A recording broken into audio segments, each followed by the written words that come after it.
এই দোয়াটি এত দ্রুত কবুল হয়েছে যেটা আমরা কল্পনাও করতে পারবো না। কাকতালীয়ভাবে দোয়া কবুলের গল্প ইস্তিগফার ও দরুদ শরীফের মাধ্যমে। যদি সত্যি আল্লাহ তাআলার প্রতি অগাধ বিশ্বাস থাকে, আল্লাহ তাআলার প্রতি যদি ইয়াকিন থাকে, তাহলে আল্লাহ তাআলা এভাবেই দোয়া কবুল করে থাকেন। আজকের এই দোয়া কবুলের গল্পটি আমাদের চ্যানেলেরও একজন নিয়মিত ভিউয়ার্সের দোয়া কবুলের গল্প।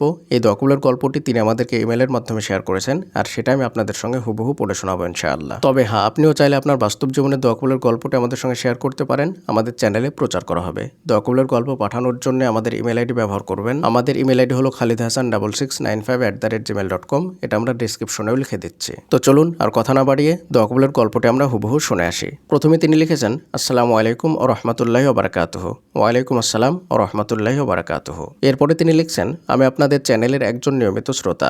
মহান রব আপনাকে এবং এই দোয়া কবুলের গল্প শেয়ার করা পর্যন্ত যাদের সহযোগিতা রয়েছে সবাইকে উত্তম যাজা দান করুন, আমিন সুম্মা আমিন। লেখার মাঝে ভুল হলে ঠিক করে দেবেন ইনশাআল্লাহ।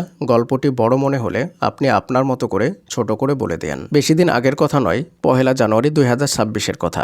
মুখে অনবরত ইস্তেগফার আর দরুদে ইব্রাহিম পড়ছে, আর মনের মধ্যে আল্লাহর প্রতি অগাধ বিশ্বাস। 23 ডিসেম্বর 2025-এর আগ পর্যন্ত সব আয়োজন আমার নিজের মনের বিরুদ্ধে চলছিল। 1 জানুয়ারি 2026-এর সকালেও জানা নাই বাস্তবতা কি হচ্ছে। বাহ্যিকভাবে যা দেখছি সব মনের বিরুদ্ধে। তবে জানি না আল্লাহ রাব্বুল আলামিনের প্রতি এত বিশ্বাস কোথা থেকে যে আসলো। এটা মহান রবের করুণা ছাড়া আর কিছুই না। আমি বলে বোঝাতে পারবো না পরিস্থিতি কতটা শোচনীয় ছিল। রাতে কিছুটা মনে হচ্ছিল দোয়া কবুল হয়ে গেছে, তবে আমি অনবরত ইস্তেগফার আর দরুদে ইব্রাহিম চালু রেখেছি আলহামদুলিল্লাহ। সকালে উঠে যা দেখেছি তা আমি কোনো ভাষায় প্রকাশ করতে পারবো না। তখন শুধু একটা কথাই বারবার মনে আসছিল, মহান রব আমাদের কত নিকটে, তিনি কত দয়াবান। যদি আপনি মহান মালিকের প্রতি পূর্ণ বিশ্বাস রাখেন তাহলে সেটাই হবে যা আপনি চান। আল্লাহর কসম করে বলছি, এত কাকতালীয়ভাবে সাহায্য আমার জীবনে এই প্রথম আমি অনুভব করেছি। মহান আল্লাহ তাআলা এর আগেও আমার অনেক দোয়া কবুল করেছেন, তবে এটা ছিল আমার জন্য স্পেশাল, যা আমার জীবনের মোড় বদলে দিয়েছে আলহামদুলিল্লাহ। এত কম সময়ে দোয়া কবুলের মূল ফর্মুলা হিসাবে আমি যা পেয়েছি